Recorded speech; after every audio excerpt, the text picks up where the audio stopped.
and by two processes. One is via ultraviolet light, and one is with the help of bacteria. So that's a very interesting part, that she is inhibiting the bacterial activity with the help of bacteria. So I would be happy to introduce you with Farah Khalid. She is an environmental scientist, and she has completed her master's degree from Foreman Christian College, a chartered university.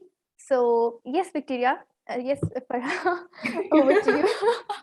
That's very interesting. Oh my God, we got so obsessed with bacteria. So very interesting start. All right, so good evening, everybody. I am Farah Khalid, and I'm an environmental scientist by profession, and I recently completed my post-graduation in environmental sciences in the field of wastewater treatment. So today I am quite excited to share with all of you my research work that I recently carried out. So it was basically a comparative study of microbial quorum quenching and photolytic quorum quenching for the inhibition of biofouling in a lab scale MBR. So let's begin. First of all, So first of all, I would love to tell you what MBR is. So basically, it stands for membrane bioreactor. It is a hybrid of membrane filtration technology and the conventional activated sludge process. So first of all, we need to clarify the difference between MBR and the conventional activated sludge process. So as you can see in this diagram, this is conventional activated sludge process. In it, we have a sedimentation tank, whereas in MBR, it is replaced by a membrane module. So that is the major difference between the two technologies. So moving on, why did I choose MBR for my research? Because it has several advantages.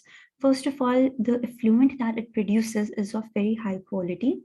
Secondly, it has a smaller footprint in comparison with gas, which means that it is smaller in size in comparison to gas. Thirdly, it has longer SRT. This means that the solids can retain in the MBR for a longer period of time. Next, it has a shorter HRT. This means that the wastewater retains in the MBR for a shorter period of time. Then it produces less waste sludge in comparison to gas. And lastly, it can operate at higher MLSS concentration. So moving on, despite of having all these advantages, MBR has a major drawback, which is membrane biofouling. So first of all, we need to understand what membrane biofouling is. So it is the absorption of the dissolved or the suspended substances in the pore openings, pores, or the external surfaces of the membranes, due to which the performance of the membranes is decreased. So there are three mechanisms through which membrane biofouling takes place. If you look at this diagram, in this pore narrowing is taking place. What happens is that the foulants, which are smaller than the size of the pores, they get absorbed to the surfaces of the pores, thus narrowing the pore size. Next, we have pore clogging. In it, the foulants, which are similar to the size of the pores, they completely clog or block the pores. And lastly, in the cake formation, what happens is that the foulants, which are larger than the size of the pores, such as the bacterial clusters or larger suspended solids, they get attached to the surface of the membrane, thus forming a cake layer. So I hope now membrane biofouling is clear, like what it exactly is. It is clear to you all. So since it is a problem, we need to control it as well. So there are different approaches through which we can control biofouling. First of all, we have a physical approach. In it, we have air scouring and standard backwash. So in air scouring, air is basically flushed into the membranes in order to clean it. And in standard backwash, the filtrate is back flushed into the membranes in order to clean it. Then we have chemical approach.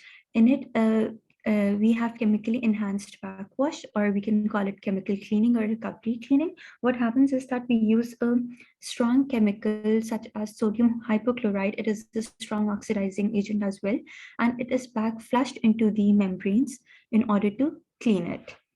So, but in this study, the main focus is on biological approach. So we have two types of quorum quenching here. One is microbial quorum quenching, and second is photolytic quorum quenching. So this was the main focus of my study. So in order to understand what quorum quenching is, first we need to understand what quorum sensing is. So quorum sensing is basically a process by which the bacterial cells, they communicate with each other. So what happens is that the bacterial cells, they produce signal molecules which are known as autoinducers. They bind with the protein receptors, and then the specific genes which activate group behaviors, they are transcribed, and EPS and biofilm are produced as a result. So in the sludge, the highest concentration of the autoinducers of the signal molecules is of N-acyl homoserine lactones, or you can call them AHLs. So the main target of the quorum quenching bacteria is these signal molecules. So quorum quenching is basically the disruption of the quorum sensing, disruption of the cell-to-cell communication of bacteria in order to inhibit the membrane biofouling. So in this research, in microbial quorum quenching, we use bacteria to interrupt the quorum sensing, and in photolytic quorum quenching, we use continuous or intermittent ultraviolet radiation. All right, so in recent studies, researchers have used different types of hollow cylinders or quorum quenching sheets to encapsulate the quorum quenching bacteria because of high surface area. But in this study, we used cell entramping beads because fabrication of quorum quenching hollow cylinders and quorum quenching sheets, it is much more difficult and costly in comparison to cell entramping beads. So use of cell entramping beads for biofouling control, it still had some validity to study further. That is why we chose these in our study. So you can see in this diagram, on this side, we are using cell entramping beads, and it is disrupting the cake layer formed on the surface of the membrane. Whereas on this side, we have no beads, and a cake layer has been formed on the surface of the membrane. So quorum quench, these cell entramping beads, they have a microbial effect as well as a physical cleaning effect also. All right, and in photolytic quorum quenching, in a recent study, ultraviolet radiation was found to be more effective in controlling biofouling in comparison to quorum quenching sheets. And what they did was they used an 8-watt ultraviolet lamp, which had a wavelength of 315 to 400 nanometers. And you can see in this chart that the continuous UV radiation, it shows that the fouling period was it was delayed till almost 12 days in comparison to quorum quenching sheets and intermittent ultraviolet radiation. So the comparison of photolytic quorum quenching using ultraviolet light and microbial quorum quenching using cell entramping beads had not been studied yet. So this was the novelty of our research. So the goal of this research was to improve the performance of the MBR by inhibiting biofouling in a lab scale MBR, and it was achieved through the following objectives. First of all, we made PVA-Alginate beads of 3 distinct sizes, that is 3 mm, 4 mm, and 5 mm. Next, we determined the most effective bead size by evaluating the beads based on various physical tests. And lastly, we compared photolytic quorum quenching by using ultraviolet radiation and microbial quorum quenching by introducing the most effective size of the bead in the MBR. So this research was divided into 3 phases. In phase 1, different sizes of PVA-Alginate beads were prepared, and then 3 distinct sizes that were 3 mm, 4 mm, and 5 mm were selected. In phase 2, these beads were evaluated on basis of different physical tests to determine the most effective bead size. And then once the most effective bead size was determined, Rhodococcus species BH4 quorum quenching bacteria was encapsulated in the selected bead. Then in phase 3, the selected quorum quenching bead and ultraviolet lamp was introduced in 2 bioreactors, and the aeration intensity was maintained at 2 liters per minute.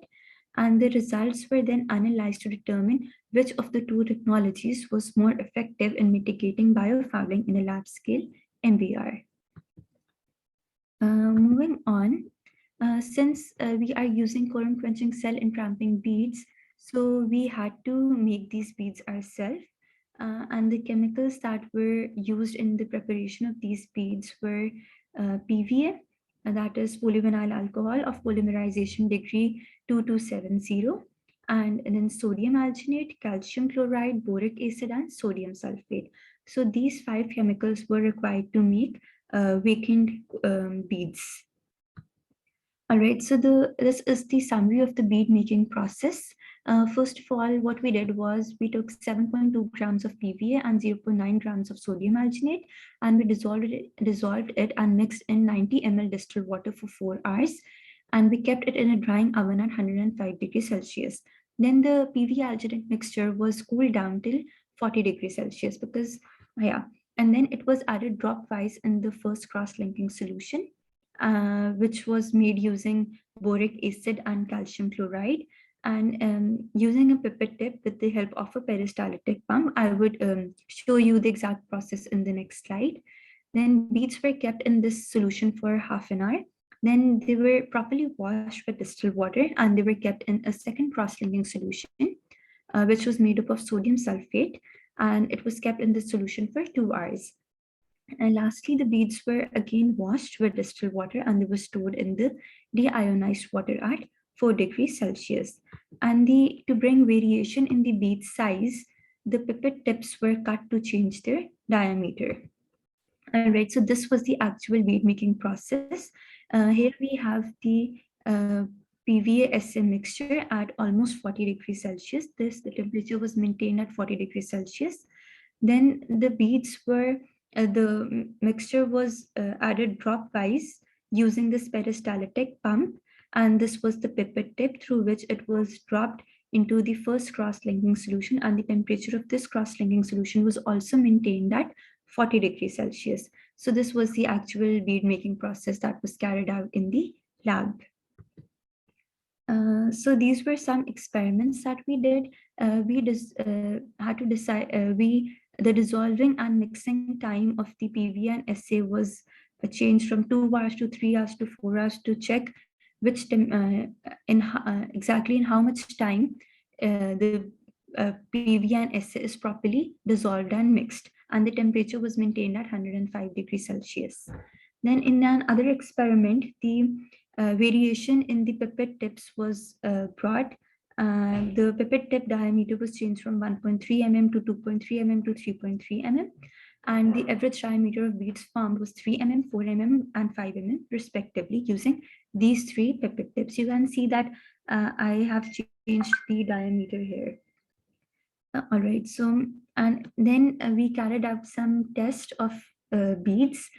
First of all, we used physical appearance and agglomeration to check whether the beads which were formed were spherical, irregular, oval, or tailed, and to check whether the beads formed remained discrete in both cross-linking solutions or whether they agglomerated. Then secondly, we carried out mechanical strength test. It was done to check the strength of the beads, whether or not they could tolerate high centrifugal forces. And mechanical strength test by centrifuge is a short-term strength test. Then we carried out a structural restoration test to check whether the beads can restore their shape and size after being dried. And when the dried beads can regain their shape and size, well, it means that the beads can be stored in smaller volume of packing for marketing as ready-made beads for easy application to improve the performance of the existing MBR. And lastly, we carried out the swelling test to check whether beads swell in distilled water or not. And when beads are swollen in water, it means they become weak. So swelling test is a long-term strength test in comparison to the mechanical strength test. So these were the physical tests that we carried out to evaluate the most effective bead size. All right, so once we made the cell vacant bead, then we had to prepare the quorum quenching cell entrapping bead. So for that, quorum quenching strain was Rhodococcus sp.bh4, which we took from the Korean Peace Fund. And and this is the recipe of the lysogeny broth recipe, which we use to encapsulate the bacteria. So first of all, we had to immobilize the quorum quenching cells. For that, what we did was that first of all, we did the streaking of Rhodococcus species BH4 on LB agar plates. Then we added Rhodococcus species BH4 in LB broth for bacterial growth, as you can see in this diagram. Then we obtained a bacterial cell pellet by centrifuging the broth.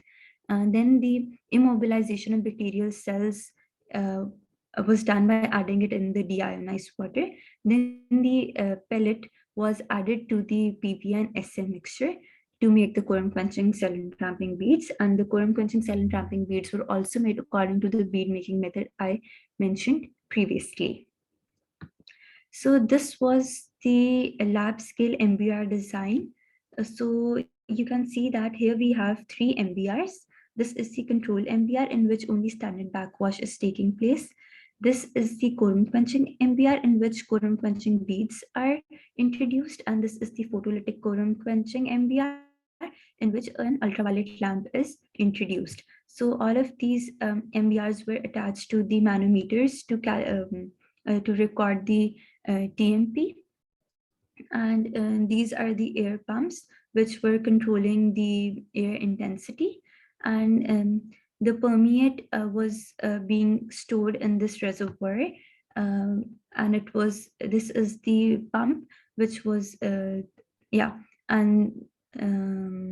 this is the synthetic wastewater stock in refrigerator, and this is the feedback mixing bucket in which the synthetic wastewater and the tap water were being mixed, and then the feed was being introduced into the MBR. So this was the MBR design in our lab. So the operational conditions of the lab scale MBR are given in this table. This was a single stage MBR of working volume 4 liters, and the permeate flow rate was maintained at 13 ml per minute. The standard backwash was carried out after every 10 minutes for 1 minute, and the number of module was 1, which consisted of 9 membrane fibers and had a surface area of 288.4 centimeters square, and the flux was 27 LMH, and the MLS was maintained at 8,000. The hydraulic retention time was 5.1 hours, and the solid retention time was 20 to 30 days. And the wastewater that was, we were also making it in the lab, the synthetic wastewater. This is the composition given, and we use glucose, peptone, yeast extract, ammonium sulfate, potassium dihydrogen phosphate, sodium bicarbonate, calcium chloride dihydrate, magnesium sulfate heptahydrate, manganese sulfate pentahydrate, and ferric chloride hexahydrate. So this was made in our lab on a daily basis. And this was the membrane that was being used. The specifications are given in this table. This was an new reinforced membrane.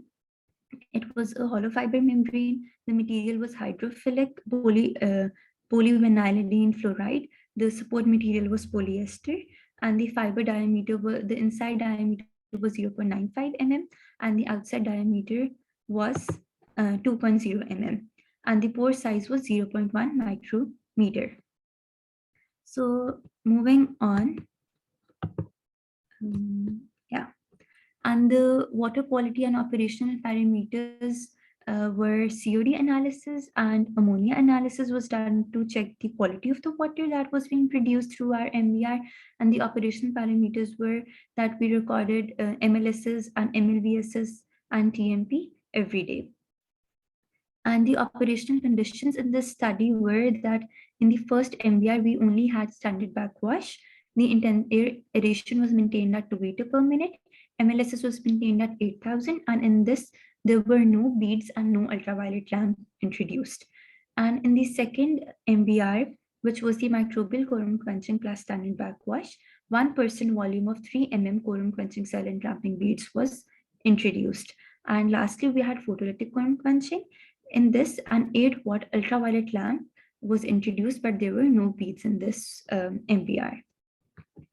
All right, so moving on towards, these were all the experiments and the operational conditions of my research. Now moving on towards the results of this research. First of all, you can see in this picture that when we mixed the PVA-Alginate mixture for 2 hours, you can see that it is not mixed properly and it is a hazy mixture. And then when we mixed it for 3 hours, it is still a hazy mixture. But when we mixed it for 4 hours, you can see that it is well mixed and a very clear mixture in comparison to the other two. So yeah, then these were the 3 pipette tips that we used to make the beads, and you can clearly see in this picture that all 3 beads are different in size. This is the 3 mm bead, this is the 4 mm bead, and this is the 5 mm bead, and they are perfectly round, you can see. So these are just this was done through a trial and error method that I tried cutting tips of different sizes, and eventually I was able to make these 3 different beads, and they had a surface area of 28.27, 50.27 mm square, and 78.54 mm square respectively. Then you can see that the 3 mm beads were small sized, good spherical shaped beads, 4 mm were medium sized, and 5 mm were large size. But these 5 mm beads were a bit soft, but they were spherical shaped. The 5 mm beads were large in size, but they were very soft. The reason behind being soft was the large diameter of the pipette tip. Due to the large diameter, the bead took some time in forming before being dropped into the cross-linking solution. Then we carried out the mechanical strength test. What we did was that we centrifuged the beads from 1000 to 15,000 RPM. So the 3 mm beads, they showed excellent strength. No broken beads were found even at 15,000 RPM. Then 4 mm beads were also, they showed excellent strength, and no broken beads were found even at 15,000 RPM. But you can see in this image that the 5 mm beads, they started to loosen their shape and they flattened at 8,000 RPM. This is clearly shown in this picture. The 3 mm and 4 mm beads, they could withstand high centrifugal force, whereas 5 mm beads, they were not strong enough. Then we also checked the effect of the cross-linking time on the 5 mm PVA-Alginate beads. And when we increased the time of the cross-linking solutions, we saw that they still lost their shape. So increasing the time of cross-linking had no significant effect on the strength of 5 mm beads, and therefore the size of the 5 mm beads was considered as unsuitable for making strong beads. So 5 mm bead was basically rejected. So then we carried out the structural restoration test, and in this, that 3 mm beads, they restored their structure after 24 hours, and the 4 mm beads also restored their structure, but 5 mm beads, they did not restore their structure after 24 hours, and the beads became irregular in shape. So therefore, the 5 mm beads are observed to be unsuitable for making ready-made beads for easy applications. So 5 mm beads were rejected. Then we carried out the swelling test of PVA-Alginate beads. You can see in this image that the 3 mm bead it did not swell and it retained its size even after 28 days. Whereas the 4 mm bead, it ruptured at day 26, and by the end of 28 days, all beads were ruptured. And you can see that the 5 mm bead, it ruptured after 8 days. So both 4 mm and 5 mm beads were found to be unsuitable, and therefore it was concluded that only the 3 mm bead did not swell and it was suitable for the MBR. So this is shown that the most effective bead size was 3 mm, as it cleared all the physical tests, that was physical appearance, mechanical strength test, structural restoration test, and swelling test. So once we found out the most effective bead size, we encapsulated quorum quenching bacteria in the 3 bead only, and we introduced into the MBR.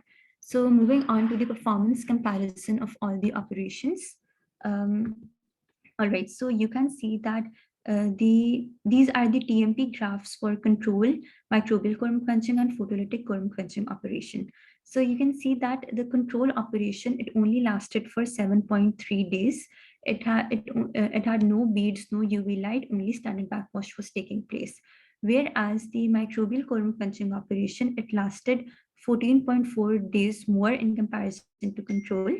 And yeah, whereas the photolytic quorum quenching operation lasted for 27.3 days, which was maximum. So the reason behind for a photolytic quorum quenching operation lasted 5.6 days longer than microbial quorum quenching. So the reason behind this is that the UV radiation, it interferes with the development of the biofilm on the membrane surface, and it inactivates the signal molecules such as AHLs and AIPs that I mentioned before, and it significantly quenches the quorum sensing with greater extent than that by quorum quenching cell entrapping bead. And quorum quenching cell entrapping beads, they encapsulated with rhodococcus, they only quench the quorum sensing between the gram-negative bacteria, whereas the UV radiation might quench the quorum sensing between both gram-positive and gram-negative bacteria, thus mitigating biofouling to its maximum. So this is clearly showing that photolytic quorum quenching was much better than microbial quorum quenching operation. So this is the comparison of 1 second. Yeah. So let's see the comparison of both these technologies on operational duration and effluent production.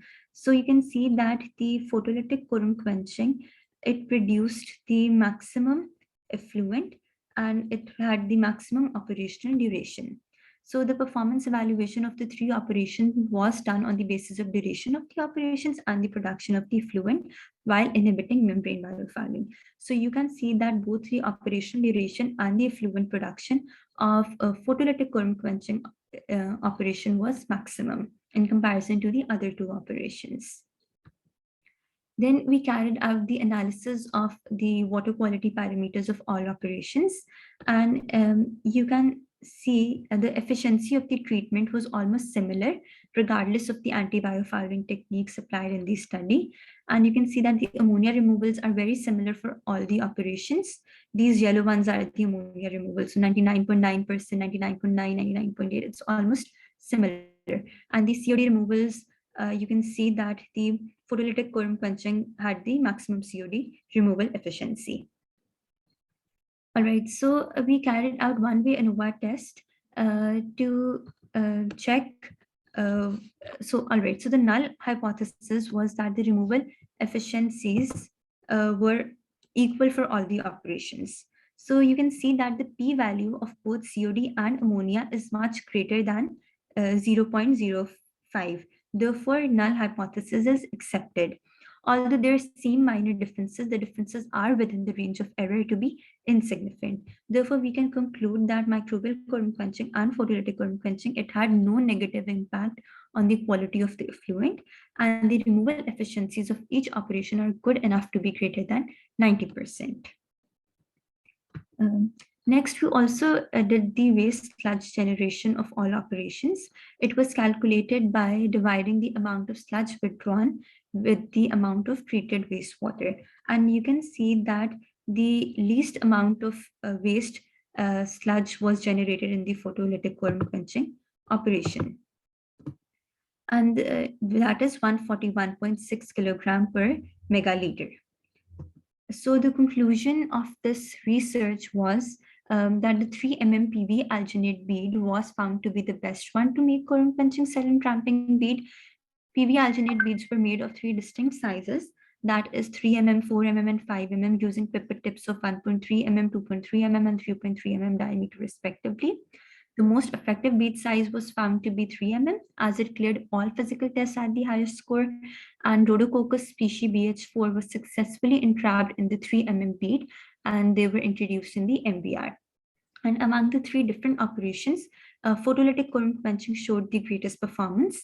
The control operation lasted for 7.3 days, microbial quorum quenching lasted for 21.7 days, whereas photolytic quorum quenching lasted for 27.3 days. So photolytic quorum quenching was 76.1% more effective than microbial quorum quenching. And according to one-way ANOVA test, microbial quorum quenching and photolytic quorum quenching did not negatively impact the quality of the effluent produced, and the least amount of waste sludge generated was in photolytic quorum quenching, that was 141.6 kilogram per megaliter. So to conclude, we can safely say that photolytic quorum quenching was much more effective in comparison to microbial quorum quenching in the inhibition of biofouling in a lab scale MBR. So in future, we can work more on this. We can see the combined effect of microbial quorum quenching and photolytic. So these are some recommendations that I would give for the future researchers. And that's all from my side. These were the references used in this study, and that's it. Thank you so much. Thank you very much, Farah, for such a detailed and awesome presentation. I think all of the participants really, enjoyed listening to this presentation because it's a really good, research work, very explained and authentic. So, like, there are, a few questions from the audience, and one of the questions that Behnaz asked is that, would you please talk about a little bit, about the role of ATP, like adenosine triphosphate, in biofouling? That's a good question, but I'm sorry, this was not part of my research, so I did not focus much on the ATP section. All right, that's interesting. Yeah. All right. And the other question is, Farah, that you talked about the efficiency of both processes. Would you repeat a little bit about which parameters you actually focused on? Like, you focused on chemical oxygen demand and biochemical oxygen demand? On COD and ammonia analysis that I did. 1 second, I would tell you about it once again. If you want, I can tell you about it again. Yes, please. Go ahead. All right. 1 second. Let me just open that slide. Yeah. So I carried out ammonia removal and average COD in this study to analyze the quality of the water that was being produced, the quality of the effluent that was basically being produced. So what happened was that we saw that the efficiency of the treatment was almost similar regardless of the technique that was being applied, whether it was microbial quorum quenching or whether it was standard backwash or whether it was photolytic quorum quenching. All were quite, the efficiency of the treatment was almost similar, which was above 90%, especially in the case of ammonia removal. All three technologies successfully removed ammonia from the wastewater. And whereas in the, if you talk about the COD, it was maximum in the photolytic quorum quenching, but all of them were above 90%, but maximum was done in photolytic quorum quenching. So I hope that is clear. Yeah, that's really interesting. Yeah, that everybody liked it a lot, Farah, and we really appreciate you taking time out to explain your research for the public. And I would really welcome any questions like that are even like very general questions. We really encourage everyone to ask as many questions as much, because we are here to, make environmental education, accessible to everyone. And if you people like have any questions, please feel free to unmute your mic and ask. Yes, so regarding this presentation, like, we cannot like send it to individual participant, but we will be uploading this lecture on our YouTube channel, so you will be able to see and listen it again and again. So we will be uploading it like within a day or two. And so, Farah, how long did it take for you to complete this research? Well, I started back in September 2020 and I finished it in July 2021. So I guess 9 to 10 months. Yeah, it was a long one. No, it's not. Like, I think it's a very ideal time, like, all the literature review and experimentation and lab scale, developing all the beads and checking all of their parameters. I think this is a very ideal time. And in research, like, it is very important that if you complete your research on time, that's a, that's a success. Because in the end, the one who, do the better research and publish it first actually win. Yeah, that's true. And I would just like to add one more thing, that in this research, I also found out that photolytic quorum quenching was much more cost effective in comparison to microbial quorum quenching, because all the chemicals that we used in microbial quorum quenching, they were quite expensive, and the UV light, it only costed, I guess, around 1,000 rupees. So that was a major difference.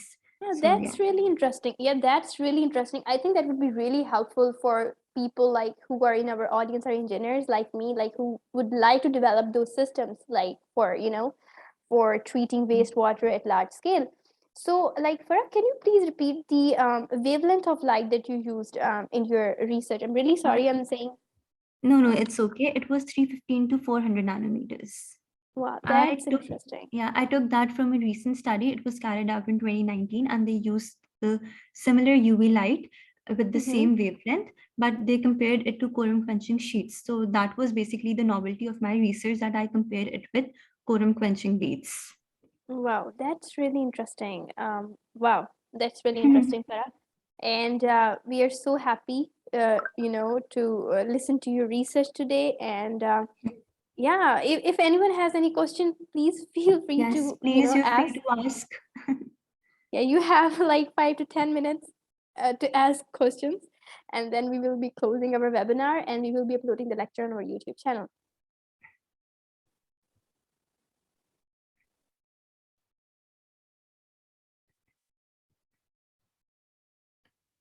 I guess nobody has any question. So that's okay. That's totally fine. Yeah, Because I can that's totally understand fine. it's very difficult to ask questions on such a platform. All right. So, Farah, thank you very much again. And yeah, see you all in the next public lecture series.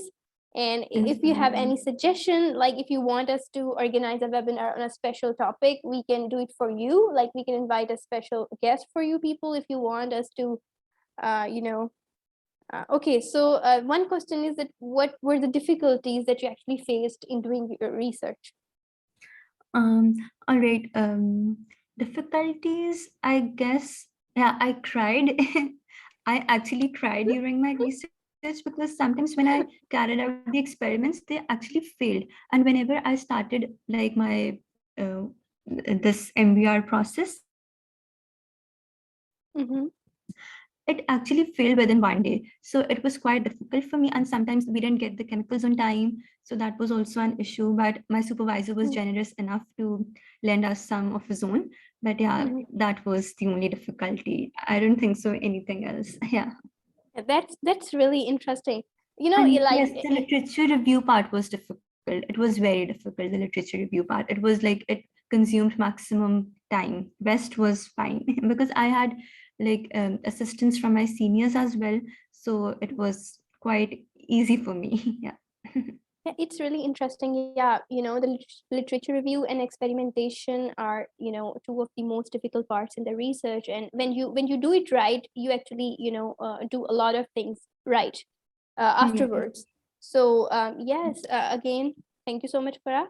So I hope that everyone is done, and we do not have any more questions. All right. So Allah Hafiz, Thank and you so thank you much, very much.